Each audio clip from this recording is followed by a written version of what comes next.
Bom, vou falar sobre o traçado cardíaco. Vamos começar aqui com a despolarização dos átrios, né? Onda P, é onde ocorre essa despolarização dos átrios. Uma questão bem importante é o segmento PR, né?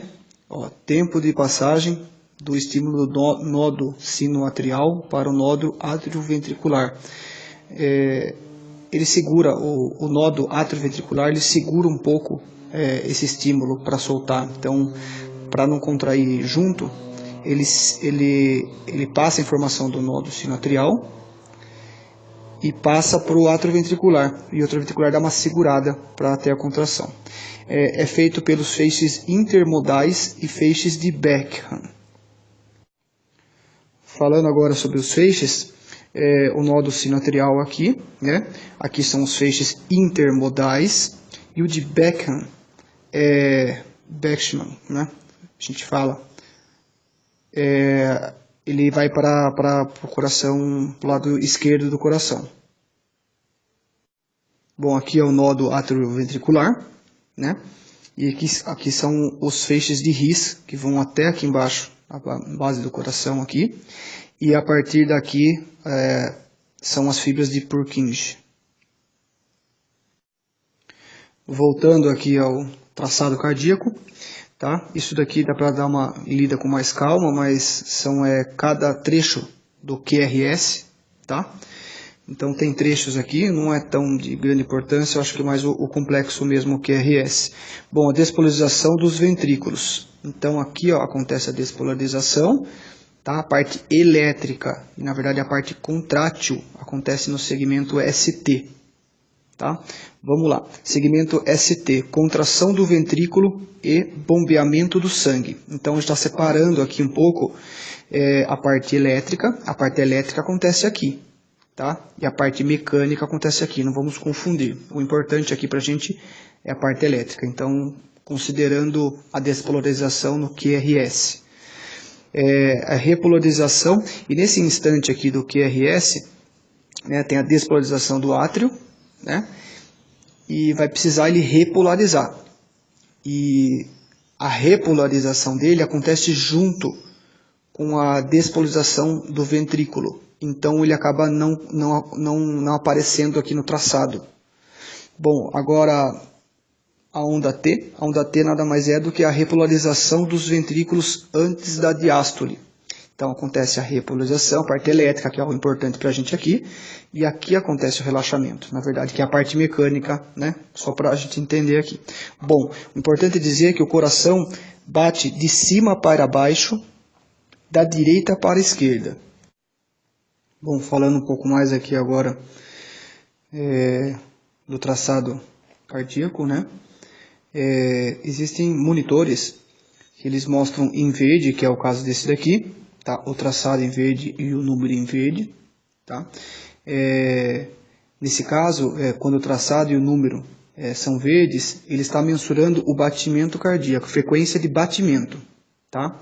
Se fosse amarelo, ele estaria monitorando a frequência cardíaca de pulso, tá? Então realmente a gente ia ter essa mensuração que ia ter pulso, ia ter frequência e pulso.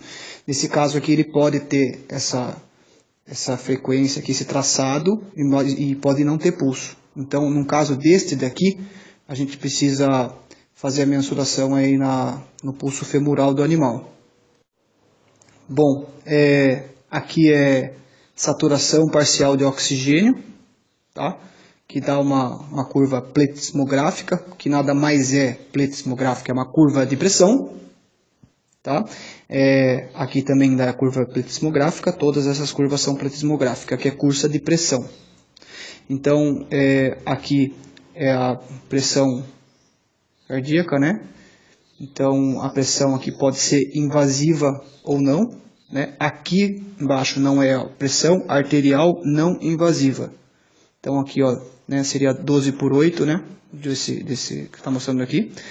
E aqui seria a relação de gasometria, capnografia, melhor dizendo. Então, a capnografia, ela no animal sadio é de 35 a 45 e essa curva precisa ter ser quadrada assim, tá liberando CO2.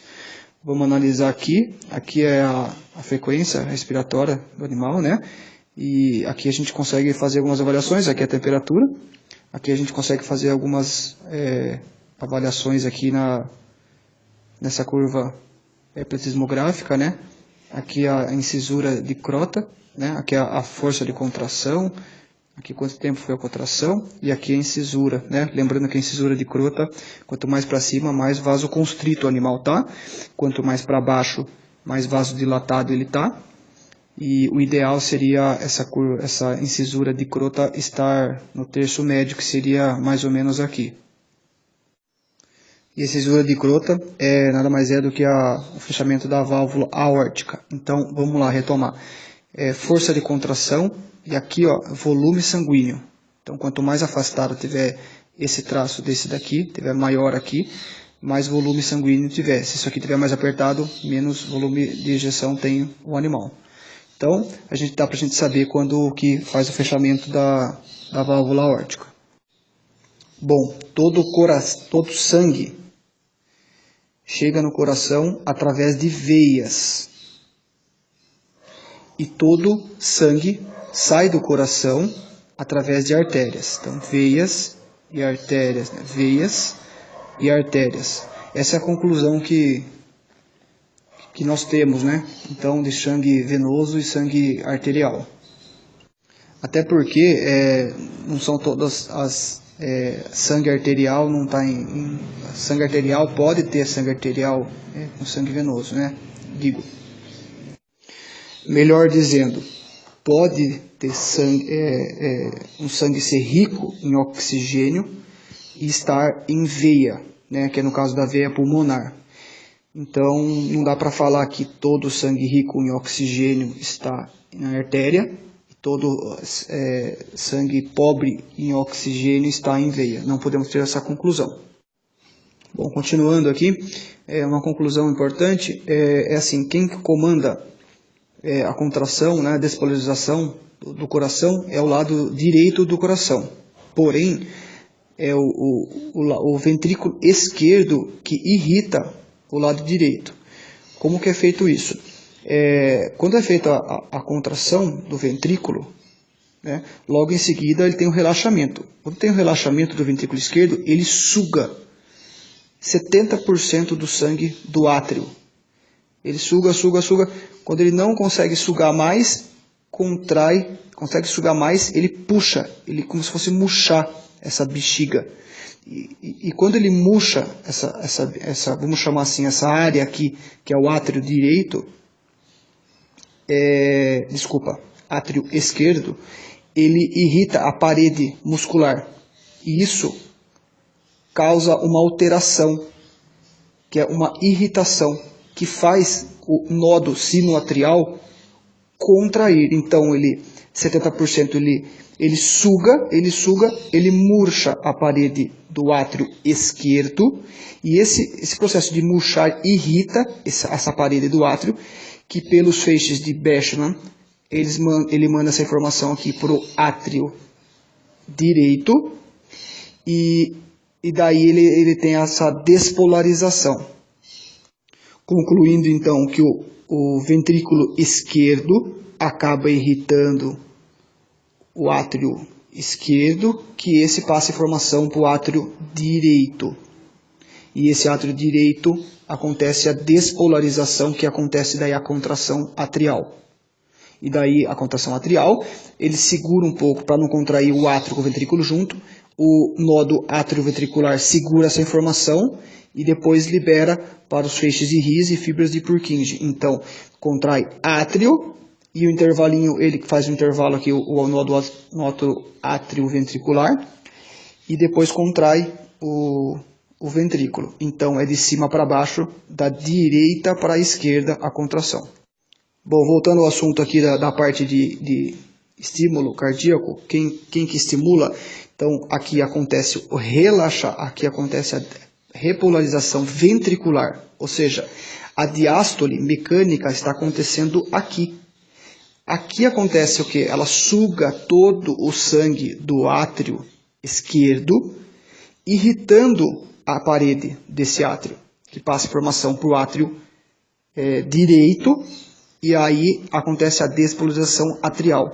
Então, no intervalo entre um batimento e outro, onde acontece a diástole ventricular, a sucção do sangue provoca o átrio direito, e aí ele despolariza pelo nódo sinoatrial.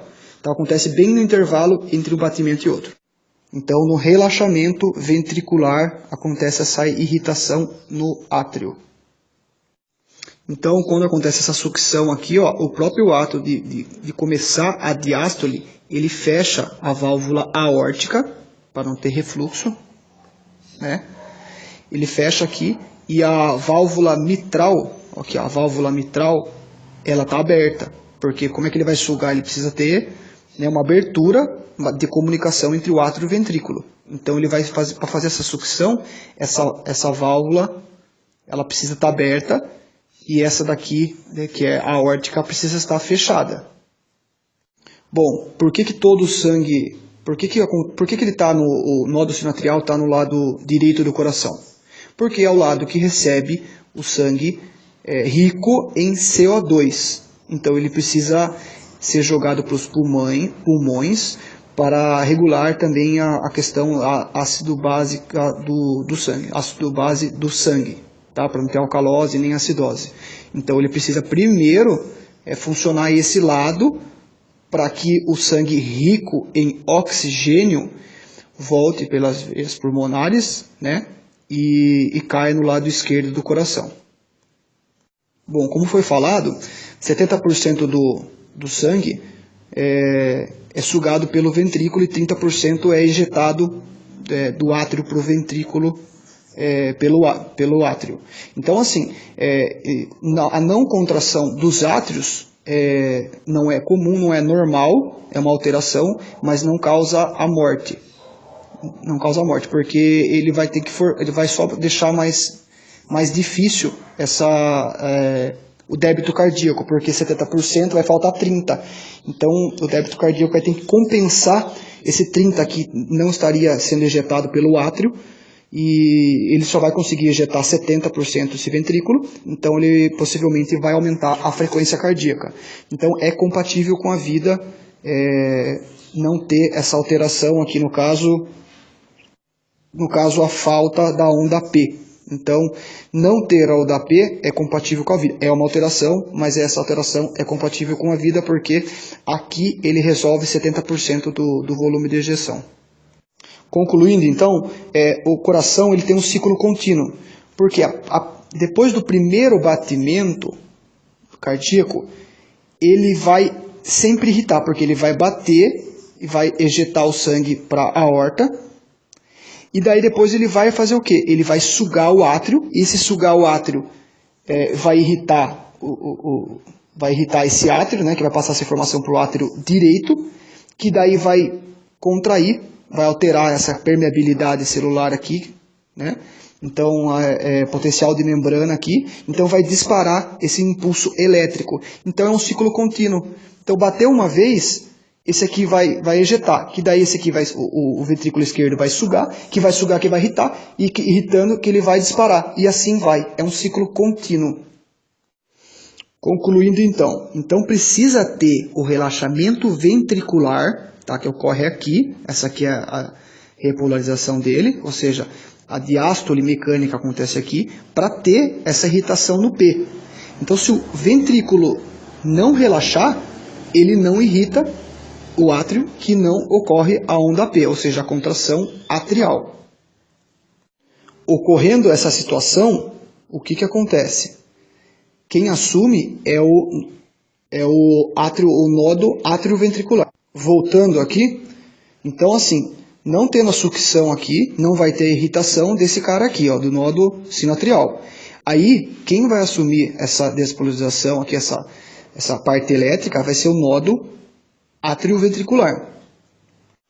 E sucessivamente, se esse falhar, quem vai assumir é as fibras de Purkinje. Essas fibras vão assumir a contração. Lógico que vamos ter problemas aí, né? não vai ser otimizado. Então não vai funcionar aqui, aqui tudo bem, 70% do sangue ele consegue compatível com a vida. Daí aqui também não vai contrair, então essa contração, tem a contração aqui das paredes interatrial, e não vai ter essa contração aqui, e vai ter a contração só a parte de fora. Então, o coração, ele até os 70% vai ser prejudicado. Então, ele vai ter um problema mais sério aí. Vai ter, se continuar essa dificuldade, vai ter uma parada cardíaca.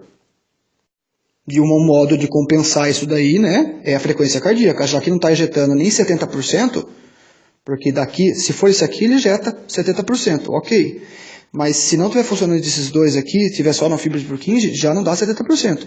Então você imagina quanto que vai ter que compensar, vamos dizer que ele injeta 50%, ele vai ter que compensar isso aqui com uma frequência altíssima, e o coração não aguenta. Bom, aí a gente coloca o marca-passo quando o problema é de origem, tá? No origem sinusal. Então eu coloco aqui, ou num caso, pode ser num caso também de condução desse daqui. Então uma alteração ventricular por condução, mas esse implante é um marca-passo de origem intracardíaca.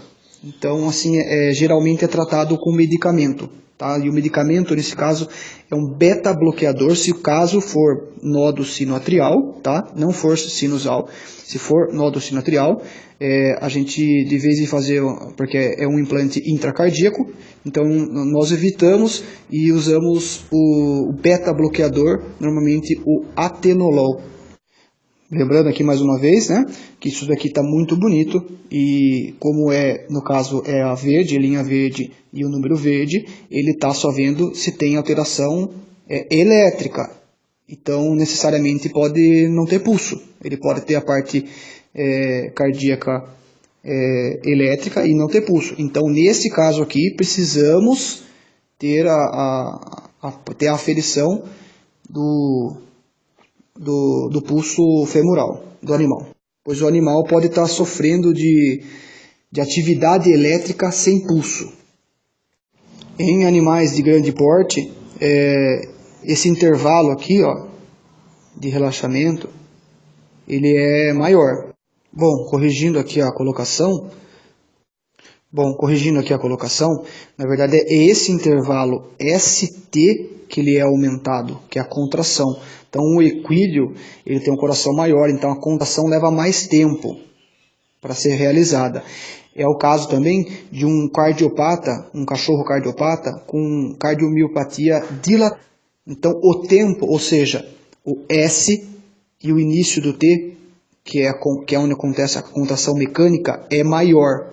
Isso é comum encontrar, enfim, no equídeo é normal, é esperado, e já num animal essa diferença de espaço aqui, isso já relata uma patologia, no caso a cardiomiopatia dilatada, corrigindo. Ou seja, o tempo de contração aumenta.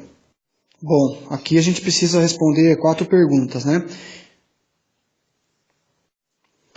Todo batimento tem onda P? Então, assim, vamos avaliar esse traçado aqui. Tem onda P. Toda onda P é seguida de Q, R, S. Isso é importante. Todo o complexo QRS é seguido de onda T. Então, no traçado a gente tem que fazer essas 4 perguntas aqui. Todas as ondas apontam para o mesmo lado, mesmo traçado?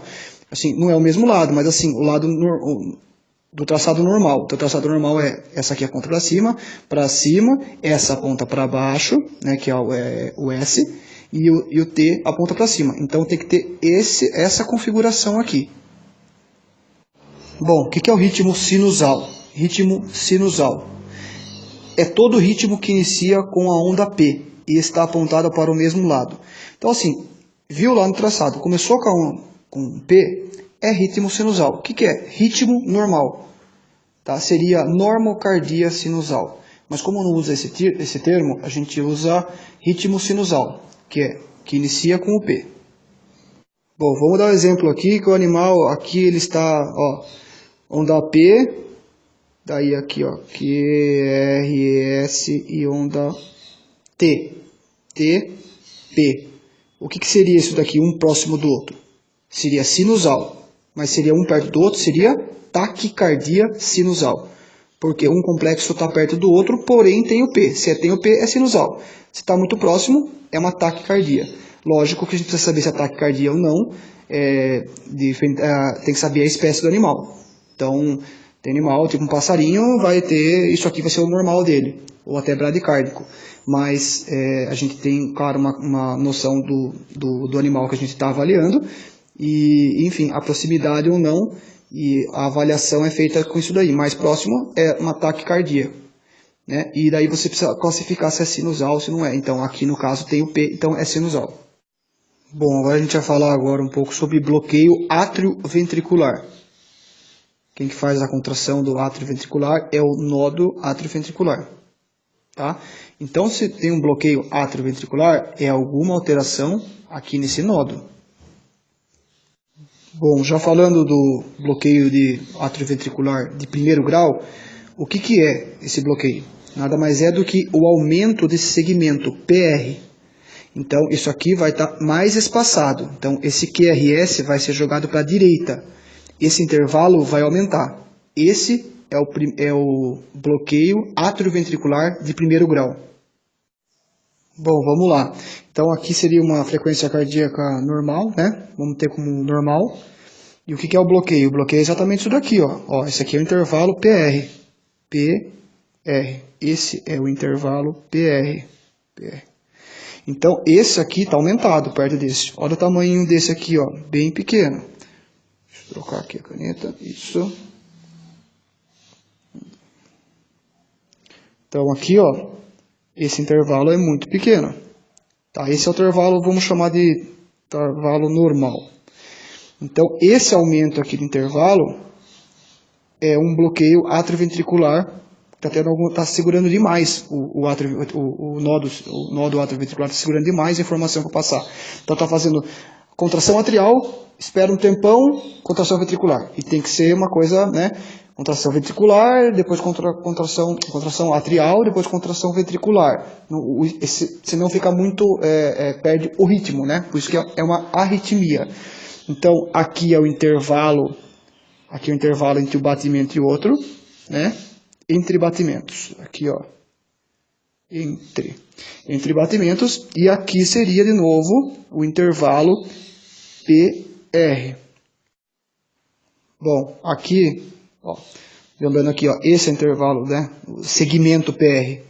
Então tem uma distância tida como normal, e quando tem esse aumento, já caracteriza o bloqueio atrioventricular de primeiro grau. Vamos lá. Bloqueio atrioventricular de segundo grau. Repetição de onda P sem alguns complexos QRS. Vou fazer aqui rapidamente para vocês. P, P, P, P, Q, R, S. Então aqui, ó, a gente consegue ver aqui que ó, tem P, P, P, tá faltando alguns Qs aqui, ó, QRS no meio, né? E depois de alguns Ps vem contração atrial, vem a contração ventricular. Então tem o QRS? Tem, mas depois de vários Ps.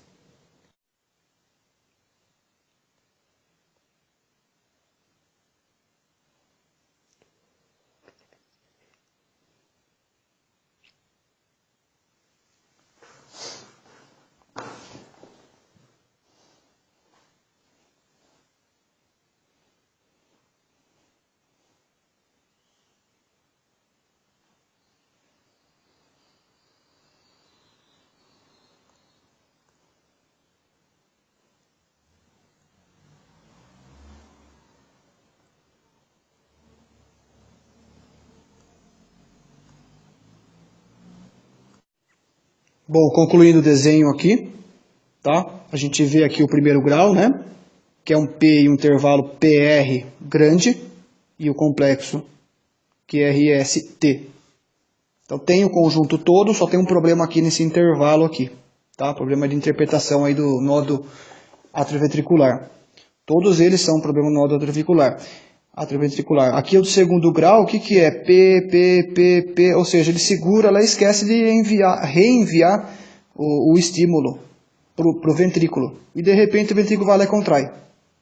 Daí aqui é a onda T também. Bom, já o de terceiro grau, o nodo sinusal, ou seja, o sinusal funciona. O primeiro nodo lá funciona. E o nodo atrioventricular parou de funcionar de vez. Aí a gente tem que fazer como eu falei para você anteriormente, um marcapasso ventricular.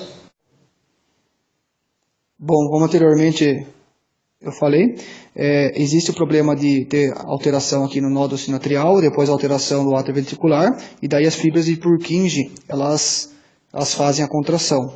Tá?